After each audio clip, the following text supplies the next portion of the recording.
Just How'd the panel go? pretty good, I think. How'd everyone receive it? I wasn't actually. Well, we showed a trailer and a clip of the film, and I think we scared some people, which is good. You scared the shit out of me. The day I went. I get off at Penn Station in New York, and I'm walking, and people are running the other way. Oh, because of the steam. There's a steam pipe. Yeah, anything. So I go up to Penn Times Square, and there's the steam pipe going, and no one knows what it is, terrorist attack or something, and I'm like, all right, I'm gonna go see a movie about $30, not knowing if I come back out, if everyone's dead or whatever. I'm like, hey, at least I got to see your movie. Well, it's the world we live in, so it's a spooky time. Is that what you think? What's the creative process behind writing something like this?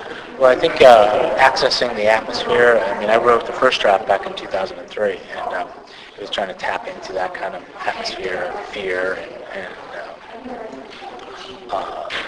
that sort of thing. So it definitely, this was stuff I was thinking back then, but I think it's still carrying on today, which is pretty amazing that we live so long, it'll be a generation's kind of fear, like, I grew up worried that the Russians were going to nuke us with nuclear bombs, so here's a new fear for the generation of, right. It's a cycle, I guess. Writing it 5 years or so ago, do you think it's even more applicable now than it was then? Like, post 2001, I mean, everyone was scared, but... Yeah. Now, I think the one thing about this film is, for me, it's kind of know your enemy and who's the actual real enemy. When the help shows up, it's not really help, so it's that kind of scenario.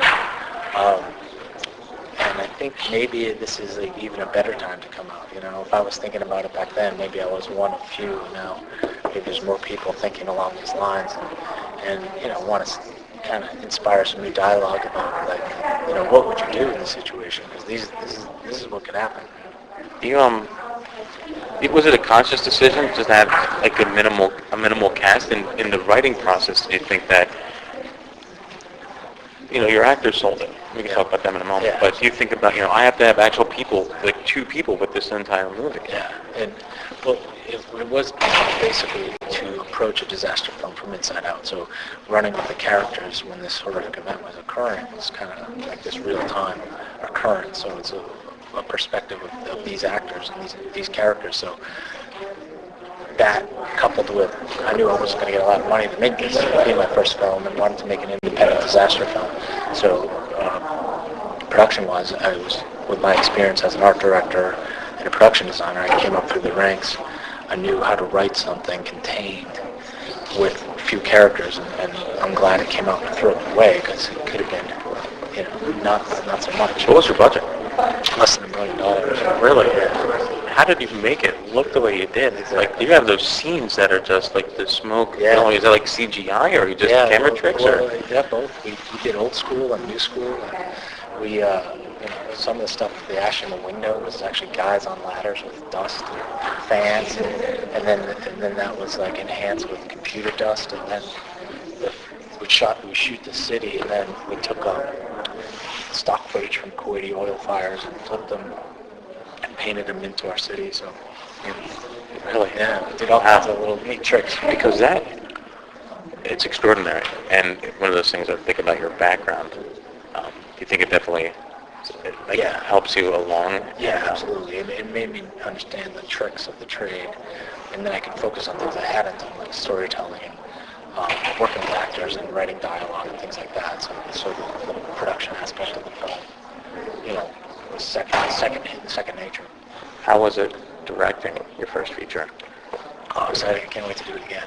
It's a lot of fun and nerve-wracking, because there's a lot of unknowns, and I know there's unknowns about making my second film as well. So take each one as it comes and enjoy the journey, because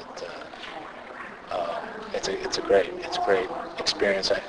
I was first an art director in the art department of production design, and then I realized writing and directing would be the ultimate creative challenge, because there you're going to tell the story, you're going to visualize the story, and then present the story. So in the art department, you get to work with all the departments and work closely with the director and work closely to the storytelling, but you're still limited to the boundaries of the art department. It's a good training ground, but I wanted to kind of encompass the whole experience.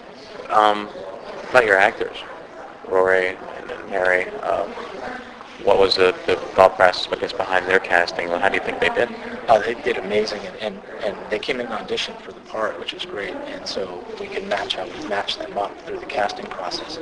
But definitely wanted people actors to be able to embody like real characters. I didn't want any actors who had a persona preceding them. So I wanted them to feel as real as possible, so they felt they were in peril, in danger. So, sometimes you watch a movie and you're kind of seeing the glossy side of a movie star or something. You don't think they're actually in danger. So they can embody these characters amazingly, very talented. So it made my job easier. And they definitely had a vision for each of their characters on how to play it in that scenario. It was very good. What would you do in a situation that you put your characters in? People ask me that question, and I always have to think because it changes. But to me, the lead character is buying time about opening the door. And on the flip side, no one really considers that his wife is trying to kill him in that moment. So I think back, I'm like, God, would my wife want to kick down the door? Well, maybe she would. Would I try to buy time, or would I just commit suicide? So it's like it's a big dilemma. So I go around in circles, and I wrote it. And it's funny. Yeah, my girlfriend, she said I'd break all the windows. Right. Like, thanks, honey. Yeah, so she'd kill you. It's fun to love. She's like, hey, I'm going. You're going Right. with me. I'm like, all right. And it's Not kind funny, of but it creates that dialogue of like, what would you do? And as this sort of print, I don't want to give away the ending, but it's a very flip-flop ending, I guess, in the end. And it's kind of like, I'm not going to say a trick ending, but do you really think it would really go that way in that kind of environment, what happens? Or... Well, I think, maybe I was reaching more for kind of a metaphorical ending of like, justice served or something, but for me, it came out that way, and I never really focused on the science of the dirty bomb. This is like more of a hybrid of my imagination of how this acted because I did research after I wrote the story. So I wanted to write the through line of the characters and the through line of the story and not trip up on the science. And then I was able to have fun with it, so then I could have an interesting ending, because if I started by researching science, it would be completely different. Right. I wanted to write this kind of thrilling, anxiety-filled kind of chilling kind of story. So you see like Rory's character, and he seemed like a coward, or how did you take him as that? Yeah, no, and that was one of Rory's concerns taking the part. He's like, is this guy a coward? And I always told him, no, he's buying time. He's trying to be smart about it. He's trying to be heroic. Like, honey, just wait there. Let me figure this out. Maybe we're both okay. I'll get you help. But if I die too, then we're both gonna, let me figure it out. And someone should be healthy, So to me, we want to keep him in the dilemma, the confusion of the moment, but allow him to try to be heroic within his tight parameters of his kitchen floor. It's not like he doesn't try. It's just, what are you going to do at that point? And my girlfriend took it the exact opposite way. It's like, right. He was a coward, and I'm like, he's scared. Yeah, I mean, really think about it. I always tell people, like, if your wife comes home, she puts a gun on the coffee table and says, shoot yourself, and I guarantee I'll shoot myself after. Would you shoot yourself? Because that's basically what she's asking you to do, is open the door and kill yourself. Right. And so people forget the perspective, because I intentionally put the camera inside the house, so you're with him all the time making this decision. And she's outside trying to come in, so you have sympathy for her because she's trapped inside. The camera's on the other side. You'd be like, on the offense, trying to kill this guy inside. So it's a lot to do with cinema and stuff. How many people did they actually have acting in the film? Because I know you have like the extras and stuff, but I mean like the main characters, there's not many. And again, is that a thought process of I'm writing this to direct it, and this way I can direct it with the minimal?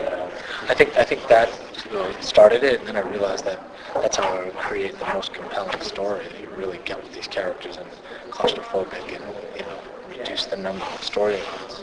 But I had storylines in the radio reporters and things like that would come through of these people being in the event as well. So all of a sudden you don't realize it, but you're listening to 5 or 6 stories at once. Yeah. and you scared the shit out of me. So Okay. I really thank you for that. Yeah, good. Again, I walked out. I'm like, is everyone dead? No, there's still cabs coming in.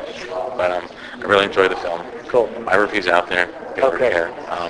I gave it a wonderful review. Oh, thank you. Glowing. Like I Appreciate it. I really applaud, especially for a first-time director. Just I mean, you've been in the business for who knows how long, but Long. Since 92. so it's 15 years. yeah. But it was an amazing film. Oh, thank you. Appreciate I it. just wanted to say thanks. Nice to meet you. It was nice to meet you as well. Pleasure. Hope you have a great rest of the Yeah. time.